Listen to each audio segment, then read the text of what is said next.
Waouh. Gloire à Dieu. Oh. Regarde, oh, c'est que là je vis. Amen. Maman, ça va? Dieu te bénisse. Bien. Amen. Alléluia. Amen. Dieu est merveilleux. Ça commence déjà. Notre église, c'est une bonne église.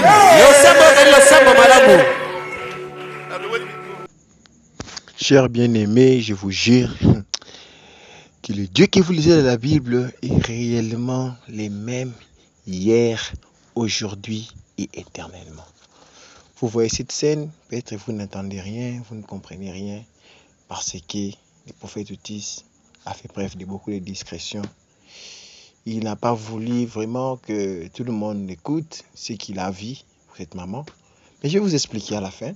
Suivez d'abord cette séquence et vous allez voir que notre Dieu est réel. Il y a un Dieu quelque part, un Dieu vivant, un Dieu réel, un Dieu qui ne ment jamais. Suivez. Amen, amen. Amen. Est-ce que c'est solo? C'est solo. Ce que j'ai dit, c'est la vérité. C'est solo. C'est la vérité. Et yo, Isalie a solo. Shalom, que le Seigneur vous bénisse. Cette scène que vous voyez, cette maman a échappé de justesse à la mort. Elle est venue au culte le dimanche, comme tout d'autres cultes. Elle ne s'attendait à rien. Alors qu'elle faisait des rêves déjà, elle faisait des rêves des morts. Elle rêvait déjà qu'elle mourait. Au fond d'elle déjà, elle se disait qu'elle partait. Mais elle a dit à personne. Elle était déjà malade, elle souffrait, il attendait seulement sa mort. Il est venu au culte. Et puis le Dieu des esprits des prophètes a saisi les prophètes Otis.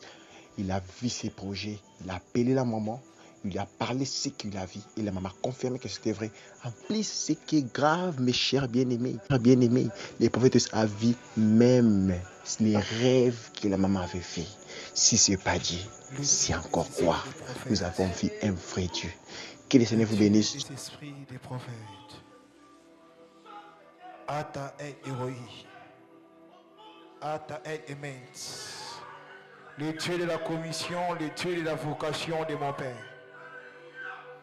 Le Dieu de la commission, le Dieu de la vocation de mon Père.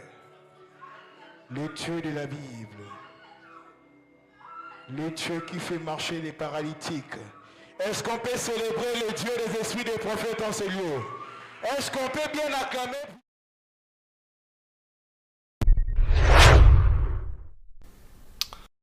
Ma vraie prophète. Amen.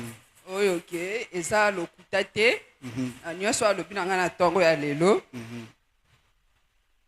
Et ça, là, qui, depuis semaine, ou un an. Dans l'hôpital, on a habité dans l'hôpital à Mikete. On a un hôpital, on a mon abaminga ambassade à Mikolo. On a Kendaki, on a Kei.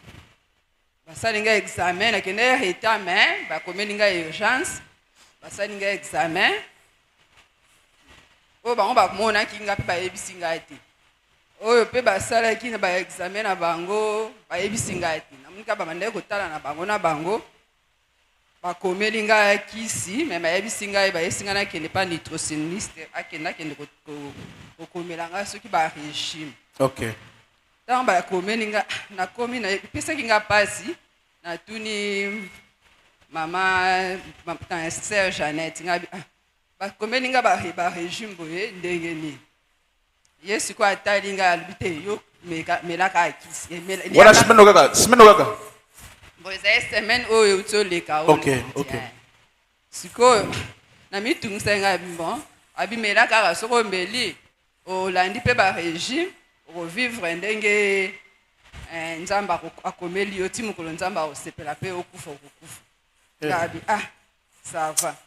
Na epe na ndako ngabi na ko kana pe ba régime angote soki na meki na ko kana ngati ngabi mais na bande ko yoka vraiment bien te na yoki bien te nde papa lobi ke semaine mo bimba o c'est kana ba songe na zolo takaki na kufi oui na bande ko mo bandoto na lobi na butu na loti na omona batu moto akufi to zolo oh là là mais na omona ki to komi na cinquantenaire bazolela nga esika moko ya bien mais mutu na kati na omona te mais na omona ko bazolela nga nazoka susi moko boye ndenge abi na tongo ya lelo ntango nazokomba te bandana na butu na bisi bana onga bobimisa couverture wana na nikela bino na bon pa bien trop bimisa soto niki osongiseli biso siko na so avoir moko eso ebisanga ke ba kolala na ngona matanga. Oh Jésus. Mais na ebisa ki bango te tongo ya lelo suna bandi kokomba na kombi na so banga bi soki na kombi boye na komba bien po so batu ba ye awa ba mona lupango propre. Voilà lelo na tongo. Le na tongo. Na kombi lupango mbati mopanzi na biso na silisi. Ngabi soki na kote na kata ndako na comprendre loko ni na zo sana. Na comprendre te ngabi Oh Jésus. Mais na ebisa ki bango te tongo ya lelo suna bandi kokomba na kombi na so banga bi soki na kombi boye na komba bien po so batu ba ye awa ba mona lupango propre. Voilà lelo na tongo. Le na tongo. Na kombi lupango mbati mopanzi na biso na silisi. Ngabi soki na kote na kata ndako na comprendre loko ni na zo sana. Na comprendre te ngabi siko ye lobby en tout cas na vraiment na mama qui est un vrai prophète nzamba pambola yo. Amen na pambola pe mama na biso. Amen. Nous avons un Dieu véritable.